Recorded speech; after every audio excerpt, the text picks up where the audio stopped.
3 ayat pertama sampai dengan ayat 3. Ketahuilah bahwa pada hari-hari terakhir akan datang masa yang kita.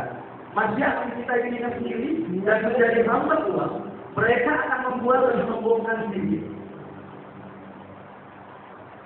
Mereka akan menjadi pemfitnah, mereka akan berontak terhadap orang tua dan tidak tahu berterima kasih, tidak mempedulikan agama, tidak tahu mengasihi, tidak mau berdamai, suka menceraikan orang, tidak dapat mengatur diri garang, tidak suka yang baik dan sifat, suka mengkhianat, tidak terpanjang berlagak tahun, lebih menuruti hawa nafsu daripada menuruti Allah.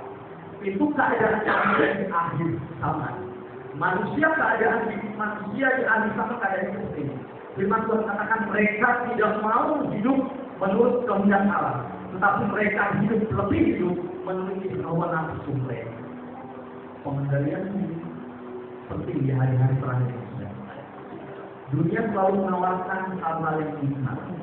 Dunia selalu menawarkan hal-hal yang menjanjikan dalam hidup kita.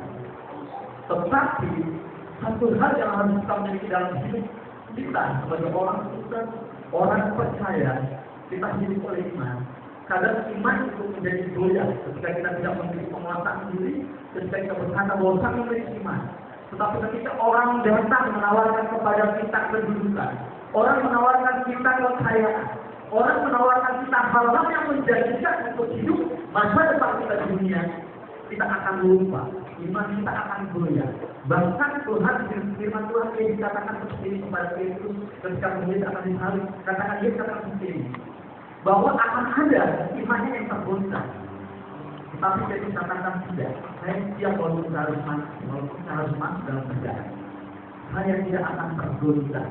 Itu yang Yesus katakan.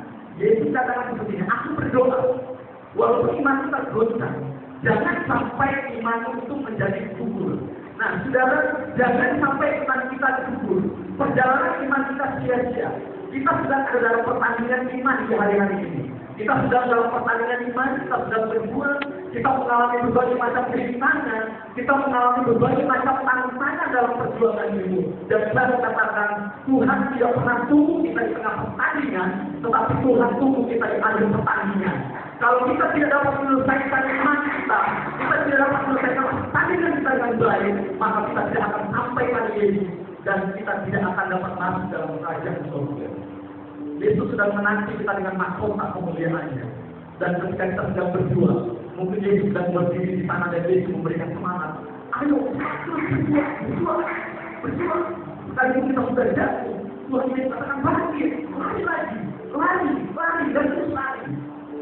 Kita katakan jangan pernah berhenti untuk percaya pada Tuhan. Amin. Sekalipun kita harus jatuh baru kita melayani Tuhan. Sekalipun kita harus mengalami berbagai macam kegagalan demi kegagalan, kita bisa mengatakan Tuhan tidak pernah gagal dalam rancangannya. Amin. Alhamdulillah. Jadi saudara, menguasai diri itu penting, pengendalian diri itu penting. Jangan ketika kita jatuh kita katakan kepada Tuhan, tidak ada harapan bagi saya. Tetapi Tuhan katakan, anakku, masih ada pengharapan tersisa buatmu. Bangkit, berjalanlah dan bersadilah sampai pada tujuan kita. Dalam Alkitab hanya 2 orang yang bisa berkata, aku sudah mengakhiri pertandingan imanku dengan baik. Tuhan Yesus ketika dia disalib dia berkata, sudah selesai. Dia berkata sudah selesai. Karena Yesus tahu bahwa dia menyelesaikan pertandingan imannya dengan baik. Rasul Paulus dia katakan, aku sudah mengakhiri pertandingan imanku dengan baik. Dan saya mau berkata, mungkin kita semua adalah orang-orang yang tertiga umat-umat Tuhan yang ada tempat ini yang mampu berkata di hadapan Tuhan. Tuhan, aku sudah mengakhiri pertandingan imanku dengan baik di hadapan Tuhan. Amin. Saya percaya Tuhan akan berdiri dan Tuhan akan ketemu kita. Mari hamba-Mu yang setia, masuklah bersama dengan saya. Kita memerintah bersama-sama untuk saja bertanggung jawab bersama Tuhan. Haleluya. Saya percaya saudara, saya yakin itu. Ketika kita memiliki iman dalam diri kita, kita dan kita bangun iman itu dalam pengendalian diri kita, maka saya percaya kita bisa hidup berjalan bersama dengan Tuhan. Kali ini kita harus menghadapi berbagai macam rintangan dan tantangan. Nah, saudara, pengendalian diri menyangkut kesanggupan diri untuk mengatakan tidak seperti Yusuf, Daniel, Shadrach, Meshach, dan Abednego. Saudara sanggup berkata seperti itu, saudara. Yusuf ketika dia ada di rumah Potifar, Ketika dia dirayu oleh Ibu Yusuf